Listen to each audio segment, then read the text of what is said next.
ബാത്ത് ടബിൽ കടന്ന് അടിയന്തരാവസ്ഥയ്ക്ക് ഒപ്പിട്ട് കൊടുക്കുന്ന രാഷ്ട്രപതി ഫക്രുദ്ദീൻ അലി അഹമ്മദിനെ കുറിച്ച് കാർട്ടൂൺ വരയ്ക്കാൻ ധൈര്യം കാണിച്ച കാർട്ടൂണിസ്റ്റുമാരും മാധ്യമപ്രവർത്തകരും ഉണ്ടായിരുന്ന നാടാണ് നമ്മുടേത്.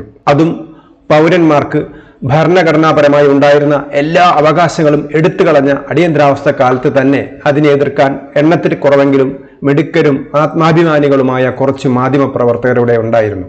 വേറെയും ചില മാധ്യമപ്രവർത്തകർ ഇവിടെ ഉണ്ടായിരുന്നു. ഇന്ദിരാഗാന്ധി കുനിയാൻ മാത്രം പറഞ്ഞപ്പോൾ മുട്ടിലെഴഞ്ഞവർ, അങ്ങനെയാണ് LK അഡ്വാനി അവരെ വിശേഷിപ്പിച്ചത്. മലയാള മനോരമയും മാതൃഭൂമിയും അവരിൽപ്പെട്ടവരാണ്. അവർ മുട്ടിലെഴയുക മാത്രമല്ല, അതിലപ്പുറവും ചെയ്യും. സ്വാതന്ത്ര്യ സമരത്തിന്റെ പാരമ്പര്യമുള്ള പത്രമാണ് മാതൃഭൂമി.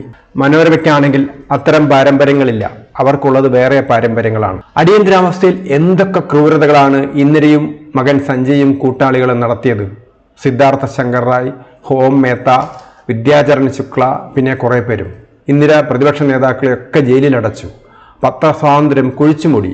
കരി നിയമങ്ങൾ വഴി 1.5 ലക്ഷത്തിലധികം പേരെ DIR പ്രകാരവും മിസ പ്രകാരവും ജയിലിലാക്കി മർദ്ദിച്ചു. ഇന്ദിരാ ഭക്തർ ഇന്ദിരയെ ഇന്ത്യയും, ഇന്ത്യയെ ഇന്ദിരയുമാക്കി. അടിയന്തരാവസ്ഥക്കാലത്തെ മല്ലികാർജുൻ ഖാർഗെയുടെ പണി അതായിരുന്നു.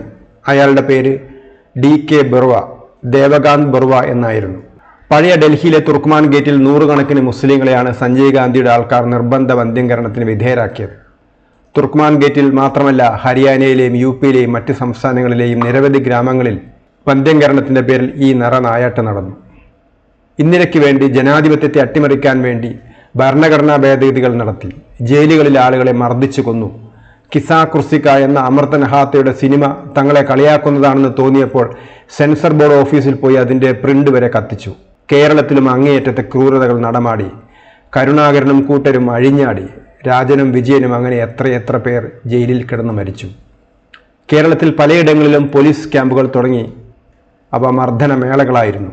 പുലിക്കോടൻ നാരായണനെയും ലക്ഷ്മണനെയും ഒക്കെ കേരളീയർക്ക് മറക്കാൻ കഴിയുമോ? ഇന്ത്യ മുഴുവൻ ഇന്ദിരയെ തോൽപ്പിച്ചപ്പോൾ കേരളത്തിൽ ഈ ഭരണഘടനാ വിരുദ്ധരെ ജയിപ്പിച്ചതിന് പിറകിൽ മനോരമയും ഉണ്ടായിരുന്നു. ആ മനോരമ കഴിഞ്ഞ ദിവസം 1-ാം പേജിൽ എഴുതിയത് എന്താണ്?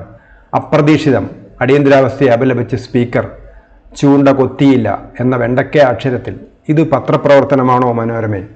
അടിയന്തരാവസ്ഥയെ പാർലമെന്റിൽ അപലപിക്കാൻ പാടില്ലേ മനോരമേ? അടിയന്തരാവസ്ഥ കാലത്ത് ഏറ്റവും അധികം ക്ഷീണം സംഭവിച്ചത് പാർലമെന്റിനും ജുഡീഷ്യറിക്കും മാധ്യമങ്ങൾക്കുമാണ്. ഇന്ദിരാഗാന്ധിക്കെതിരെ വരാവുന്ന കോടതി വിധിയെ മറികടക്കാൻ 3 ദിവസം കൊണ്ടാണ് പാർലമെന്റിൽ 39-ാം ഭരണഘടനാ ഭേദഗതി ബിൽ പാസാക്കിയെടുത്തത്. പ്രധാനമന്ത്രിയുടെ തെരഞ്ഞെടുപ്പ് കോടതിയിൽ ചോദ്യം ചെയ്യാൻ കഴിയില്ലെന്ന് നിയമനിർമ്മാണം ഉണ്ടാക്കിയാണ് ഇവർ ചെയ്തത്. ഇതാണ് നമ്മുടെ കൊച്ചുമകൻ്റെ അമ്മൂമ്മ അന്ന് ചെയ്തത്. അമ്മൂമ്മയുടെ ഇളയ മകനാണ് അന്ന് നാട് മുഴുവൻ കുട്ടിച്ചോറാക്കിയത്, സഞ്ജയ് ഗാന്ധി. ഇനി മനോരമയ്ക്ക് എന്തും എഴുതാം, വ്യാഖ്യാനിക്കാം. എന്നാൽ 1-ാം പേജിൽ വാർത്തയല്ലേ കൊടുക്കേണ്ടത്? സംഭവത്തെക്കുറിച്ചുള്ള നിങ്ങളുടെ ദുർവ്യാഖ്യാനമാണോ? മനോരമ മറുപടി പറയേണ്ട കാര്യമാണിത്. അടിയന്തരാവസ്ഥയിലെ ജനാധിപത്യ വിരുദ്ധ നടപടികളെക്കുറിച്ച്, ഭരണഘടനാ ലംഘനങ്ങളെക്കുറിച്ച് സ്പീക്കർ സംസാരിച്ചപ്പോഴാണ് മനോരമയ്ക്ക് കലികേറിയത്. ഇപ്പോൾ രാഷ്ട്രപതിയും അതേ സ്വരത്തിൽ സംസാരിച്ചിരിക്കുന്നു. മനോരമയ്ക്ക് എന്തു പറയാനുണ്ട്?